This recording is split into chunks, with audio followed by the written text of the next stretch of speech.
is Lester here with the Gear Shop, and today I'm talking to you about poi leashes and taking care of them, checking up on them, and basically just always getting in the mode of checking your poi connections before you go out spinning, because nobody wants a flying ball of fire. And sometimes we just can't keep all the hardware perfect, because us fire dancers, we get a lot of wear and tear. So I got 3 different types today.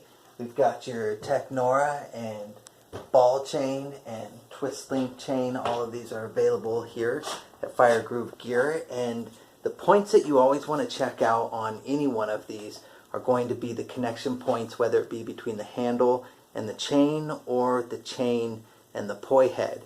You want to see how they're doing, if they're in good shape, and if they may need changing. So hardware does need changing. We put these through very high heat. They can get almost up to 1,000 degrees sometimes. So it's very important for us to make sure that we change them out when they're looking like they're ready. So let me get started. What you'll need for this one is basically just a good old handy pliers. And that'll get you going, because you want to check all those different points. And we'll jump right into it, okay? Okay, so we've got your basic set, which is a ball chain. Swivels throughout every single link. Pretty smooth. Some people love them, some people hate them. They're a little bit lighter than your twist link chain. And they have around a 200-pound test. And the spots that you want to check on these cases, this goes into a single loop handle, and that handle goes into a quick link, which is pretty old, and it goes right into a ball chain connector. On that ball chain connector, you see that part right there? That little opening is the important part. If you can push your ball chain through that opening, then you got yourself a problem. So you want to make sure that that little guy is tight enough that it will not get pushed through. Also, another thing you can do is look right onto the balls, and if you get any sort of parachuting out look on each one of these connections, that could be a warning that these chains have had some pretty excessive force and that they could be ready to change out. That was the top side. On the bottom side, again, you have another ball chain connector. Feel that. You got another quick link. I always check my quick links with pliers to make sure that they are nice and tight. Next up, we've got our small bullet poi on the twist link chain, otherwise known as dog chain. These are welded link twist links, and pretty heavy duty stuff. It's a little bit heavier than our ball chain, but you know, a lot of people like these when you're doing orbitals. They link up really nice, and yeah, good connection. We've got swivels here on the top to give it a nice smooth movement, and they connect into our double loop handles here. So the connection points here are a little bit different when you're dealing with twist link chain. Oftentimes we will use a little tiny key ring.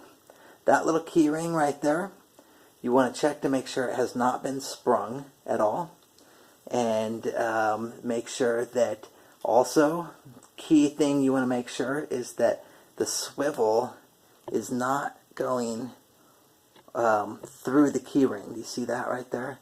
So if that is ever the case, that's usually when a key ring can break. These key rings, all of the ones I carry, are over 200-pound tests, so they usually can't break.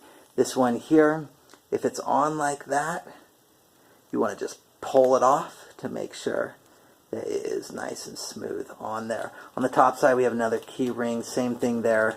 Your biggest threat would be if it is on there like that. I know it's a little bit blurry. I don't know why, but I hope you can see what I'm talking about. I'm just going to pull it back off. Okay, and that concludes the top side. All of these are welded links, so they're good all the way down to the bottom. Some people may use quick links or key rings on the bottom. I don't like to use key rings on the bottom. Oftentimes, or it can happen, not oftentimes, they can connect and get stuck right there in the middle. So we put quick links always on the bottom of ours. So I'll just check that with the pliers. Good to go. last but not least, we've got the Technoras. These Technoras go into the magnetic knobs. A lot of people are using knobs on Technora. The weight of Technora is extremely light compared to both ball chain and twist link chain. Much lighter because it is rope. So on a Technora thread, on a Technora lead, this one goes directly into the poi. Now, that's my own personal set, and I do like that. I like that because there's a lot less metal that could be hit up against me.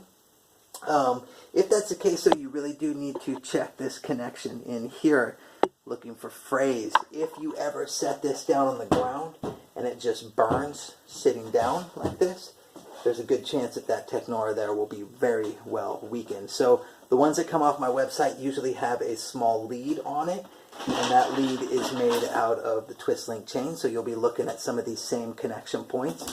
On this one, though, you always want to check your splice to make sure that it hasn't gone back at all or backtracked out. This one has at least 6 inches.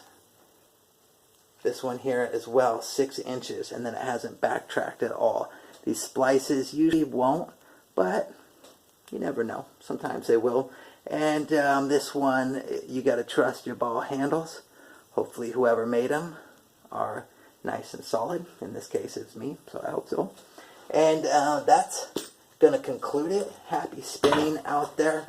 I hope that everybody can check their poi, make sure that we're not having any of these random accidents that are very, very interesting. So do me a favor, every single spin, go through your hardware, look at your connection points, make us all safe so that we can continue having a rockin' time on the flow world.